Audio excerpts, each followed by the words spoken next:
This is Bigger Questions with your host, Robert Martin.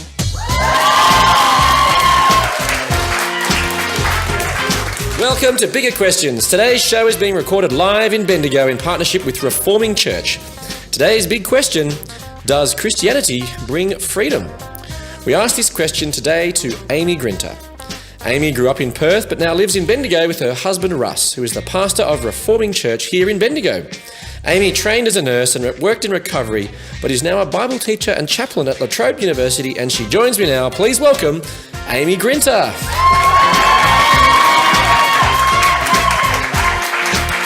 Well, Aimee, that's some welcome. I'm feeling the love tonight. That's terrific. Now, welcome to Bigger Questions. Now, Aimee, you worked as a nurse in recovery. So what does that mean? Recovery it's where you go immediately after you've had an operation. It's the place where you go to wake up and to stabilise before we send them back to the wards. Okay, what's that like? Well, actually, it's quite a rewarding place to work. I think there's quite a privilege of being able to care for someone when they wake up from what most people find is a scary experience. Yeah. And I like how I can be there to comfort and support people. It's also got a bit of a funny side to it because as people are waking up from that anaesthetic, and some of you might have seen in the videos, people do some pretty funny things. So what have they done? Well, I looked after one guy actually. He was this big cage fighter, huge guy, hardly even fitted on the bed. But I said my usual thing. I tried to keep calm. Mr. Scott, you're waking up from your operation. It's all finished. You're in recovery. My job's to make you feel comfortable. How are you feeling? And he says, oh, I'm pretty sore. Falls back asleep, wakes up. What are you talking about? Pain's my friend. Yeah, thank you very much. And do you ever take videos of them to show what they actually did the first time? I think that would be illegal. Probably will be. Okay, anyway, to kick off Bigger Questions, we do like to ask a couple of smaller questions. We do try to have a bit of fun on the show. Okay. Today we're asking Aimee Grinter if Christianity brings freedom. So Aimee, I thought we'd test you on how much you know about freedom in popular culture. Now, do you feel qualified at all? No, not at all. Not at all? Okay. Well, we'll see how we go. We try to do the best we can with our guests to help them pass. Anyway, there's two questions, both multiple choice. Question 1. According to the online entertainment network The Blaze, what is the top pro-freedom film of all time? Was it A, The Shawshank Redemption, B, Braveheart, C, The Castle, or D, Free Willy? Well, I can hear people whispering Free Willy, so maybe... I wouldn't go with that one if I were you. Okay, so I won't phone a friend then. I'll go for Braveheart. And you have got the right answer. Woo-hoo! Well done. Yeah, let's give it an applause. That's right. That was hard. I would have picked Shawshank Redemption myself. Do you have a favourite pro-freedom film? Free Willy? Yeah, I don't think anyone ever put Free Willy as the greatest film of any genre, actually. Anyway, question 2. The Rolling Stones sang a famous song, I'm Free. What were the lyrics to the chorus? Was it A, I'm free to do what I want and have a good time? Was it B, I'm free to do what I want any old time? Was it C, I'm free to cook my roast and garnish it with thyme? Or is it D, I'm free to serve other people all the time? So which of those was the lyrics to the Rolling Stones' famous I'm Free? I'm free to do what I want any old time. So that is... B, please. Correct. Cool. You know about freedom, Aimee, because you got 2 of our smaller questions right. Woohoo! Please give Aimee a big hand. Okay. Now, Aimee, we're talking today about freedom. And at one point in your life, you wanted freedom, maybe to do whatever you wanted at any old time. Maybe you can tell us your story. Perhaps tell us about your life growing up. Okay. Yeah, start your story there. I grew up in sunny Perth, family of 4. Mum, Dad, my little brother. A pretty normal family, not a churchy family. So you didn't go to church as a kid? No. By the time I was 6, my parents separated and divorced, as is, for a lot of Australian families these days. Okay. I lived with Mum for 1 week, and then I alternated with Dad's at the other week. Mm-hmm. Kind of like, alternating between 2 worlds. So was that a difficult experience for you? I think, as a kid, I did find it hard. It's kind of like you've got 2 worlds. You've got 2 bedrooms, 2 sets of clothes. You've got 2 sides of your family. I guess it's quite an unstable life, really. So what else happened at that time? Dad married an emergency nurse, a Christian woman, a lovely woman, and Mum remarried a truckie who was a really lovely guy to start off with. But I guess as time went on, it became apparent that he was an abusive man, an alcoholic, and life got a bit harder, especially for the week that I was at Mum's.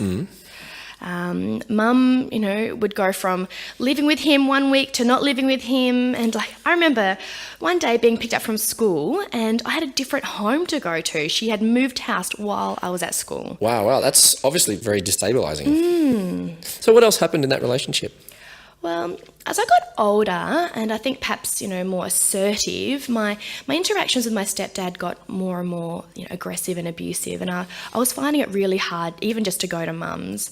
And I was scared too. I was, thinking I can't do this anymore. So I approached Mum about it and I said, I don't feel like I can come here anymore.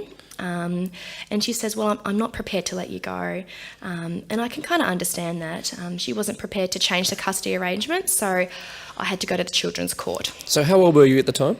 I was 13 when this process started. Goodness, that's not very old.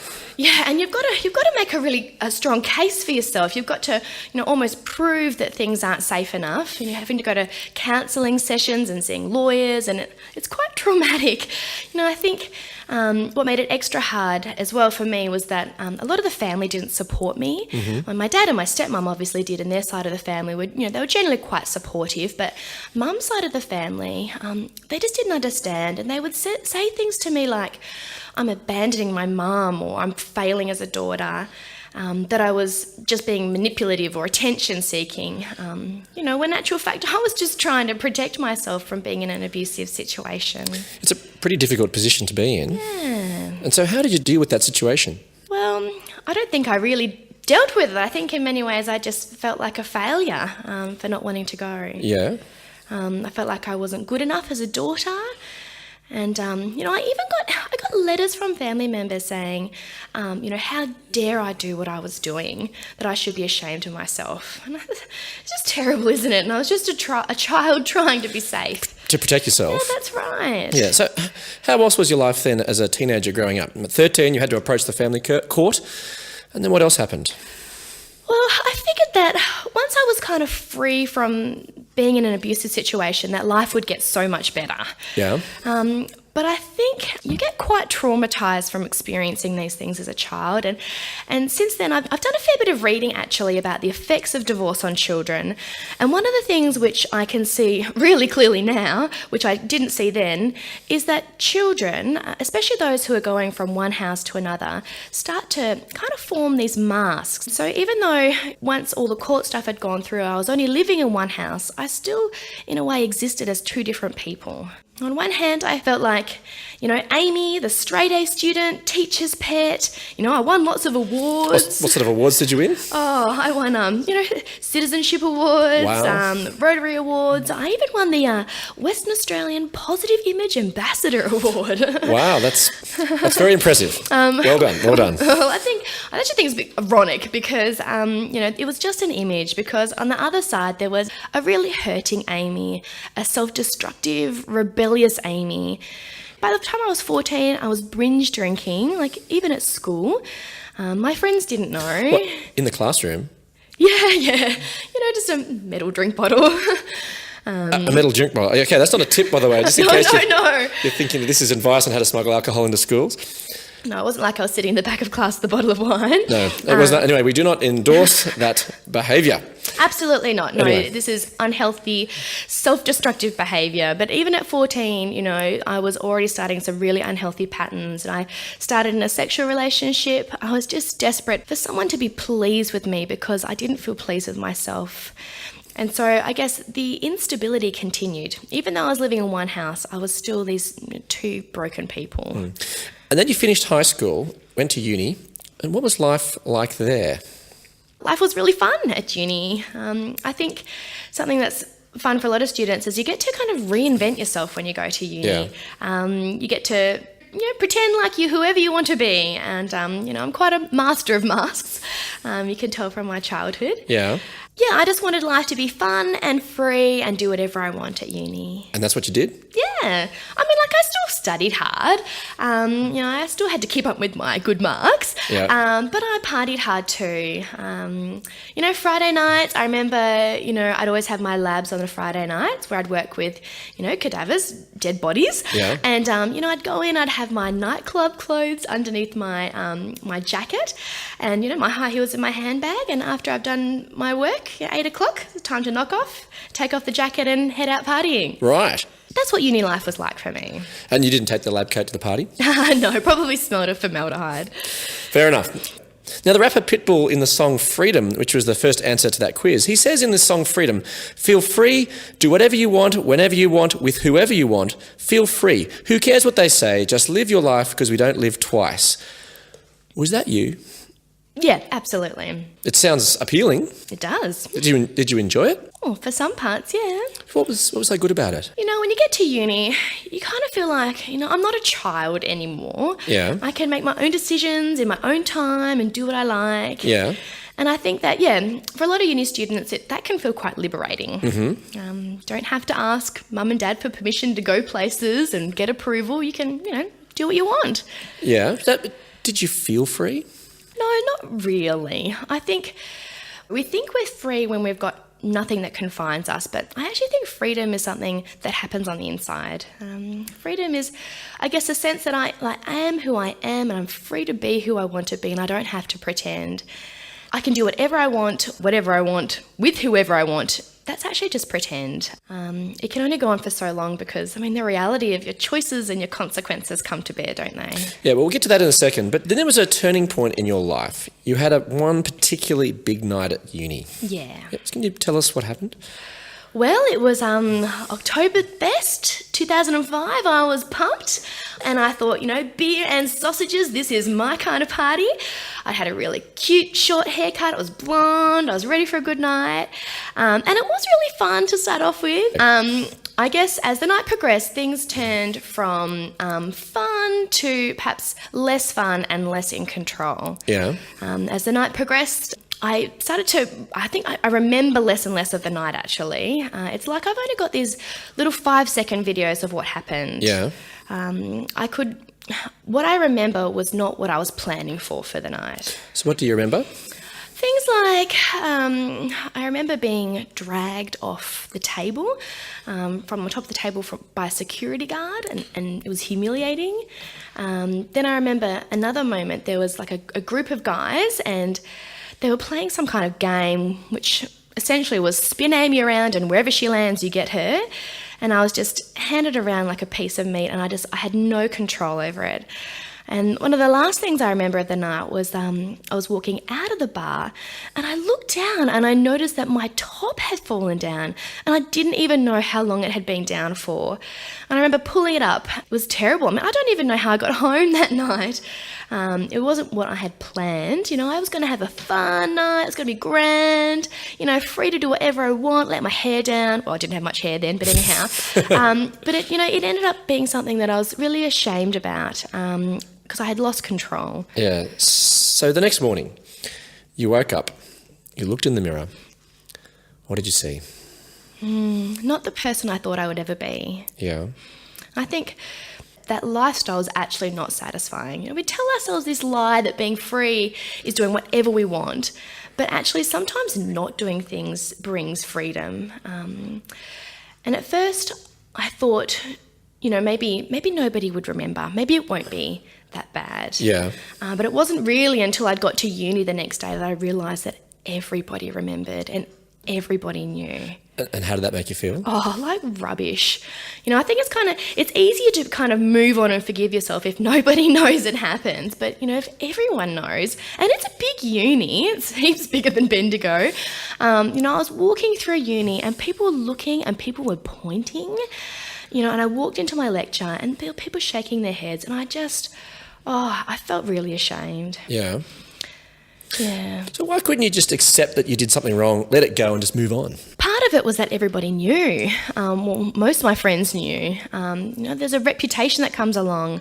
The story doesn't just finish there. I couldn't just forget.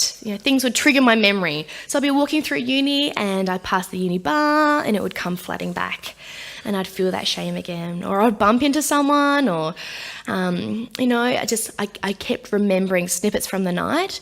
And, I couldn't escape the story. Yeah, so what did you do? Well, I figured I've got to get back to that straight A, Aimee. Trying to get my life back together. I thought the only way I'm going to be good and actually stay good is if I go to church. I thought, I'd go check out church. They'll tell me 10 steps on how to be a better person, and I'll learn not to drink, not to swear, and not to sleep around.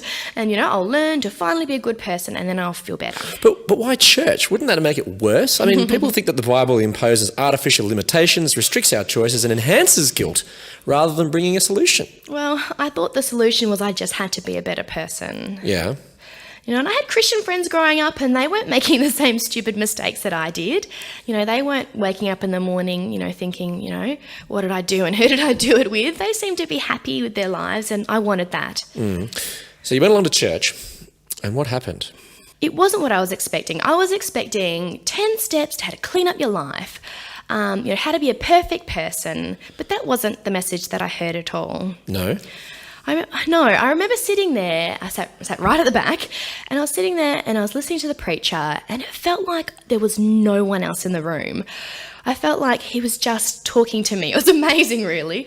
He said, you have no need to feel ashamed anymore because Jesus has taken your guilt away. He has taken it upon himself. He became guilty so that you can be set free. And I was like, no way. Did he know what I was feeling? Like a mind reader or something? But yeah, I heard this message that there is a way of finding freedom from guilt and freedom from shame. And it's actually not just clean up your life. Try to be a better person. Exactly, be a better person. Work harder. Yeah, that's what I thought Christians were on about, that's what I thought it was. Just rules and imposing rules and things like that. Yeah. But this was very different. Yeah, this was amazing. I felt like I walked into that church with a big fat guilty sign written across my head, and I walked out feeling like a great weight had been lifted, just thinking, I don't have to be ashamed for the rest of my life. I can have a fresh start. And it just changed everything. Wow. Well, we're asking Aimee Grinter today's big question: does Christianity bring freedom? And perhaps surprisingly, the Bible answers this question. The New Testament book of Romans, written by the Apostle Paul, who was a leader of the early church, says in Romans chapter 8, verse 1, "Therefore there is now no condemnation for those who are in Christ Jesus." Now this was that message that you heard that day when you went into that church. How do you resonate with the idea of no condemnation with those who are in Christ Jesus? I think it's just amazing. It resonates with me because I so feared that, I just keep making the same mistakes. But knowing that Christ, to have a relationship with him means that there's no condemnation is just amazing. Mm-hmm. You don't have to be good enough for him to love you. And that's different than anything I've ever heard. I no longer have to strive to be good enough for someone to love me. No matter what you've done. Exactly, no matter what I've done and no matter what, in a way, I will continue to do. And that's a real freedom. It's not like, come, clean up your life, then you have to be perfect, otherwise you lose that love. No, it's unconditional. I still make mistakes. I still make big mistakes. But, I know that the love of Christ is not based on how good I am, and that's incredible. Now, Paul goes on in verse 2 of Romans to explain the reason why there is no condemnation. He says it's through Christ Jesus. You set us free from the law of sin and death. Now, the Bible uses the word here, sin. It's kind of a bit of a religious word, but how do you understand it? Well, it's funny because I've actually been talking to my son about this. He's 3. He's actually pretty amazing, gorgeous kid. So I said, Noxie, because that's his name, Nox. Noxie, what is sin? And he stood up, we're at the kitchen table, he stood up, he says, Mummy, sin is the sickness in my heart I'm stuck with, and it makes me do this. And he turned around and punches out my 1-year-old. Wow. I didn't know whether to applaud him or discipline him. It was pretty funny. Or just send him to the room to read the Bible or something. Well, I think the Bible's already working in him. But what I liked about his answer, I mean, not that he hit his brother, that wasn't good at all, but, he recognises that sin is not just the naughty things I do, it's actually the brokenness in me that I would do that in the first place. Mm-hmm, yeah. Rather than choosing what is right and good, we choose the opposite. And it's this kind of rebellious attitude towards God. And, as my son's understanding, it results in us not loving him and not loving each other. So do you think this brokenness inside was how you felt when you went into that church that day? It characterised your life? Absolutely. Yeah, absolutely. Feeling this, this cycle of rebelliousness and shame and the slavery that comes with it. It's like a sick cycle that I couldn't get out of. Paul says God could bring freedom from sin and death by sending his own son in the likeness of sinful flesh to be a sin offering. Now, essentially, this is the message that you heard that day from that preacher when he was communicating. You found that liberating, but good news? The best news, because I've tried other things. I tried escaping or just ignoring the feelings I had or, trying to be as good as I could, but nothing remedied the brokenness that I felt and the guilt and the shame that I felt. So this was the only thing that really worked? Yeah. In terms of your guilt and shame? Yeah, because it wasn't based on me, and I think that's the difference. It was based on what someone else has done for me. Now, Jesus himself makes a similar statement in the Gospel of John, which is one of the 4 biographies of Jesus' life we have, when he says in John 8, "If the Son sets you free, you will be free indeed." So did it surprise you that a key element of the Christian message was freedom? It did actually, because I thought it was all about being a good person and, getting right with God by following the 10 Commandments, paying your taxes. Following the rules. Yeah, that kind of stuff. That's what I thought it was all about. So it was a surprise that it was actually liberating. Yeah. And it solved your problem. Mm-hmm. What happened next in your life? Well, I guess when you start a new relationship, you want to get to know them. So I was hungry to get to know more of God. So I read the first 5 books of the Bible. It was actually it was a bit harder than I thought it was going to be. Right. A lot of names I couldn't even read. Yeah. And I decided to start to meet up with another woman in the church, and she said to me, "Have you seen the New Testament?" And I'm like, "Oh, okay, I'll give it a go." And it was significantly easier to read. Yeah. I just ploughed through it. I couldn't put it down because it was relief for my soul. So what was so good about it? It was just the best news. That God would love me so much, that he would make a way for me to have a relationship with him. And the more I got to know Jesus, the more I couldn't help falling in love with this person, who is God in the flesh, but who was compassionate and worked mighty miracles. It was just an exhilarating story to read. Then came a time for a uni break and you had a party planned. Yep. What happened? Cancelled the whole thing. Why did you cancel the party? I mean, you're the party girl. Yeah, well, and I'd been planning it for a long time. My parents are going interstate. Yeah. And I thought, woohoo, this is going to be awesome. But you know what? Reading the Bible, I know it sounds lame, but I just could see it was so much more satisfying. And hearing that story brought me so much more joy. It wasn't even worth comparing to what I thought the party would be. So you cancelled the party? Yep, cancelled it. What did you do? I sat on the couch and I read the whole New Testament cover to cover, and it started for me an absolute love affair with the Word of God. Wow. So what happened next in your life? It's amazing what God did, actually. So I became a Christian, then my dad became a Christian, my brother became a Christian, and my uncle, he also came to visit us and he became a Christian. It was like a little revival in our family. Oh, wow. Because, we all heard and we all got to see this good news and couldn't help but share it with others. My uncle, he had gone through a really hard time, actually. His wife had left him 4 children under the age of 8. He needed to hear that good news. My brother, he needed it. My dad needed it. Yeah, good. Now, the book of Romans goes on. In Romans 8:4, Paul says that after Jesus' death condemns sin, the requirements of the law are complete, and our lives will be changed so that we no longer live to satisfy our sinful passions, but according to the Spirit, which is a very different lifestyle. So, Aimee, was this true in your life? Did your life change after you accepted Jesus? My life is so different. I'm free from shame. I'm free from guilt. I'm not free from making mistakes. Yeah. Other things, I think I'm free to forgive my family. Yeah? Yeah, that was a big one for me. Bitterness can really ruin your life. It's the poison that we drink hoping someone else will die. And I think, coming to Jesus and knowing that I've been forgiven means that I can actually forgive others. And that is quite liberating, to forgive my stepdad, to forgive my mum. You could forgive your family? Absolutely. I think when you hear the gospel, that you are loved without deserving it, you can't then go and hold a grudge. You can't hold the gospel and a grudge at the same time because you've been forgiven. And so you can't help but forgive. Your relationship with your stepdad is now improved? Well, I'm in contact with him again. He's perhaps not as keen as keeping the relationship up with me, but I've at least been able to, let him share my life with him.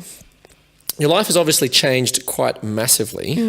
In some ways, it almost seems a bit too good to be true. I guess that's the gospel. It does in a way sound too good to be true, but actually I think it's too good to not be true. It's the best news that you could ever hear. So has it surprised you how great the impact this message has been on your life? Yes, absolutely. So 10 years ago, if you were to tell me that I'd be a Presbyterian minister's wife, I would have laughed at you. Or if you told me that I would, give up my nursing career to teach Bible to the uni students, I'd say, no way. But, the gospel changes you. It changes what's important in your life. It changes what you spend your money on, your time, your heart, your tears. It changes everything. It turns your world upside down. Now, it took you to feel rock bottom and nowhere to turn before you turned to the church and to the Bible. Do you think you would have gone to the church if you hadn't felt such despair? No, I don't think so. If I felt like everything was going okay and I was enjoying my life, why would I go to church? It's just more rules. Why would I go somewhere where I'd feel less free? Yeah. Why would I impose those rules on myself when I was enjoying life just as it is? Thank you very much. Yeah, so now you're on the other side, so to speak. Do you think it's worth investigating Jesus even if you think that your life is going okay? Oh, absolutely. No, I think we make a lot of assumptions of who Jesus is and what he's done. And actually, I think you owe it to yourself to check it out for yourself. Now, I was studying a science degree when I became a Christian, and I'm a firm believer that we're not just to leave our brains at the door. If something is true, it's going to hold up. It's going to hold up to our investigation in terms of things like historical facts and reading the text and wrestling with it. And I think because it's true, it's durable enough for you to throw everything at it. And you found it withstood the test? Absolutely. Well, thank you very much for sharing your story tonight, Aimee. It's been wonderful to hear. Obviously, some very difficult things from your past, but there's also been some good news along the way. So, Aimee, does Christianity bring freedom? It does. Christianity brings freedom it's different from the world's definition of freedom. The world's definition of freedom is do whatever you want, with whoever you want, whenever you want. But Christian freedom is freedom to be yourself and to be loved no matter what happens. And it's been good news for you? Absolutely. Let me leave you with the Bible's answer to the big question. Does Christianity bring freedom? Romans 8:1. Therefore there is now no condemnation for those who are in Christ Jesus. And Jesus' words in John 8:36. If the Son sets you free, you'll be free indeed. I look forward to you joining us next time for bigger questions. Please thank our guest today, Aimee Grinter.